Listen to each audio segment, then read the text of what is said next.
bagaimana manusia supaya tidak membuat kehancuran-kehancuran di alam. Allah itu menciptakan manusia itu lil ibadah, untuk ibadah. Namun mana ibadah itu luas. Jadi NU mempunyai jargon ya, ukhuwah al-basariyah. Ukhuwah al-basariyah itu arahnya bagaimana NU menciptakan perdamaian dunia-dunia, apalagi di zaman akhir. Ini banyak perang-perang, maka NU kami harapkan bisa menjadi pelopor perdamaian dunia. Perang itu di zaman sekarang sudah merusak, sudah menyalahi aturan-aturan. Yang mana orang yang tidak bersalah menjadi korban, wanita, anak kecil dan lain-lain. Dan juga perang memunculkan api. Sayyidina Ali mengatakan la yu'adzibu binar ila sahibun nar. Jadi artinya perang-perang sekarang ini ditinjau dari segi hukum sudah banyak menyalahi aturan-aturan. Anak kecil dibunuh, wanita dibunuh, orang yang tidak bersalah menjadi korban, kerusakan di mana-mana. Inilah NU, itu supaya menjadi pelopor perdamaian dunia-dunia. Juga al-ukhuwah al-wataniyah. Ukhuwah al-wataniyah bagaimana Nahdlatul Ulama itu mengondisikan rakyat bersatu. Walaupun beda pilihan tetap bersatu, beda partai tetap bersatu. Ini ukhuwah al-wataniyah. Dan ketika adalah ukhuwah an-nadiyah ya, ini harus diperhatikan bagaimana NU bisa kompak. NU orang Nahdien ihtimam dengan Nahdlatul Ulama. Dan juga keempat itu al-ukhuwah al-islamiyah, bagaimana Islam sesama Islam, innamal mu'minuna ikhwah ya. Kalau kita konflik, kita damai, sebab manusia tidak mungkin akan tidak konflik ya. Suami istri saja kadang konflik, apalagi satu dengan yang lainnya. Maka konflik itu tidak bisa dihindari. Sebagai manusia akan mendapatkan predikat khairul ummah ini bila mana melakukan amar ma'ruf dan nahi mungkar atau mencegah kemungkaran. Namun dalam nahi mungkar ini tentu ada aturan-aturan, tidak boleh menghilangkan mungkar, menimbulkan kemungkaran, dan tidak boleh tajasus ya.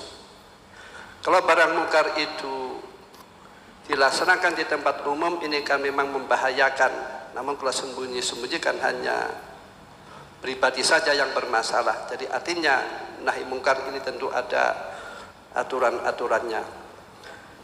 Jadi prinsipnya ajaran agama itu menolak mafasid-mafasid dan mendatangkan masoleh-masoleh. Dan yang demikian tentu harus mengingat apa tujuan Rasulullah SAW diutus oleh Allah, itu untuk menyempurnakan akhlak. Adapun tentang agama, la ikraha fiddin, dalam agama tidak ada paksaan.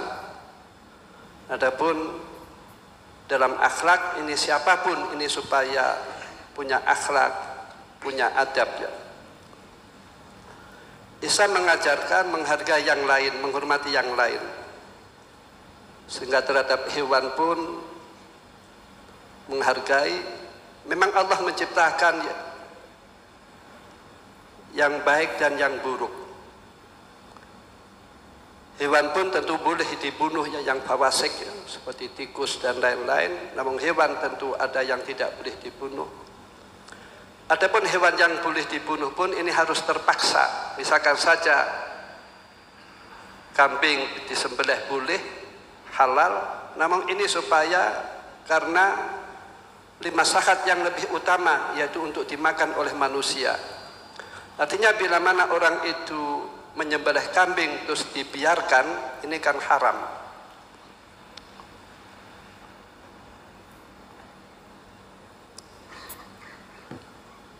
Dan juga seperti harus dipahami pula, karena dengan ayat-ayat ya, karena banyak yang terjebak ya.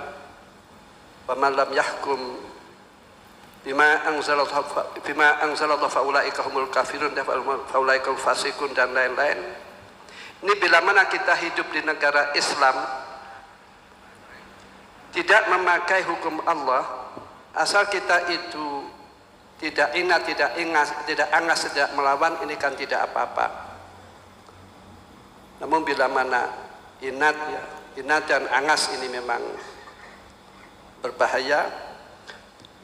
Jadi artinya juga perlu ayat-ayat yang perlu dipahami, seperti misalkan ayat alladzina amanu asyiddaw al-kufar wa ruhama'u bainahum, ini juga perlu dipahami secara lengkap. Bukan terus dimaknani Kanjeng Nabi itu dan selalu keras, tidak. Ini pernah dicontohkan ketika dalam perjanjian Hudaybiyah, ya, ketika Fathu Makkah itu umat muslimin dalam posisi akan menang. Namun ada sahabat yang matur kepada Rasulullah, ya Rasulullah, bila mana perang ini diteruskan, maka la Quraisy ba'dal yaum, maka tidak ada orang Quraisy setelah ini. Maka Kanjeng Nabi menerima usulan tersebut, ya. Jadi pemimpin yang baik itu pemimpin yang mendengarkan suara rakyat. Maka oleh Kanjeng Nabi direspon. Lantas muncullah Sulhul Hudaybiyah. Dan Sulhul Hudaybiyah ini merupakan suatu keajaiban, ya, dengan arti di mana perang itu dalam posisi menang, dia akan tidak mau berdamai. Dia lebih menekan, kalau berdamai ya dia lebih minta keuntungan yang luar biasa. Namun dalam hal demikian Kanjeng Nabi perang dalam keadaan posisi menang, ini Kanjeng Nabi mau perdamaian, ini kan luar biasa, mau damai karena limaslahat. Dan juga dalam perjanjian Hudaybiyah Kanjeng Nabi mengalah. Kanjeng Nabi mengalah. Isinya mengalah, itu tidak usah dikupas secara panjang. Ini menunjukkan Kanjeng Nabi dengan orang Quraisy ini kan tidak keras, yaitu lemah lembut. Namun di balik itu setelah perjanjian Hudaybiyah maka banyak sekali orang-orang masuk Islam. Jadi artinya yaitu Islam mengajarkan masoleh dan Islam adalah menolak mafsadah. Adapun bagi kita, ya, sebagai rakyat, kita harus sam'an wa ta'atan kepada pemimpin. Dalam siasah pun kita tentu ada aturan-aturannya. Imam Ghazali mengatakan, idza dakhalu al ulama fi siyasah la yajuzu lahum bainahum al adawah. Bila mana ulama itu masuk di wilayah siasah, maka tidak diperkenankan satu dengan lain saking hujat menghujat atau ngerasani. Dan adapun perbedaan pasti ada, ikhtilaful a'immah rahmatun. Perbedaan a'imah ini merupakan rahmat, atau ikhtilafu ummati rahmatun. Perbedaan umatnya Kanjeng Nabi rahmat, ada yang demikian, ada yang demikian, ada yang demikian. Ada sebuah hadis, qala Rasulullah sallallahu alaihi wasallam, la yuldahu al-mu'min fi khujrin wahidin. Orang mukmin tidak akan tersengat di dalam lubang yang sama. Maksudnya hadis ini yaitu supaya orang itu cerdas, ya. Orang mukmin sebagai cerdas. Kemarin, maaf ini pengalaman pribadi, ya. Saya bepergian lantas di rest area, ya, ke kamar mandi, ke toilet. Nah, saya itu ketika ke toilet tidak mandang apakah itu ada airnya tidak. Yang penting saya masuk tuh qadul hajat gitu saja. Adapun Gus Atok ini kan pengalaman, ya. Gus Atok itu kalau pergi bawa ciduk, bawa sandal, bawa istri.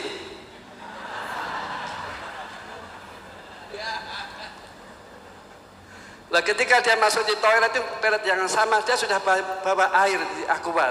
Wah, ini pengalaman pikir saya. Terus anak saya Abdurrahman ini ngecek ada airnya apa tidak. Berhubung tidak ada, dia tidak masuk di toilet. Saya sudah masuk toilet, kan ngaji semuanya. Untuk saya juga berpengalaman, ya, saya membawa salin di tas. Saya ambil tas saya itu. Jadi artinya bagaimana pengalaman ini dibuat kecerdasan, buat pengalaman. Sekian, al-afu minkum, ihdinas siratal mustaqim. Assalamualaikum warahmatullahi wabarakatuh.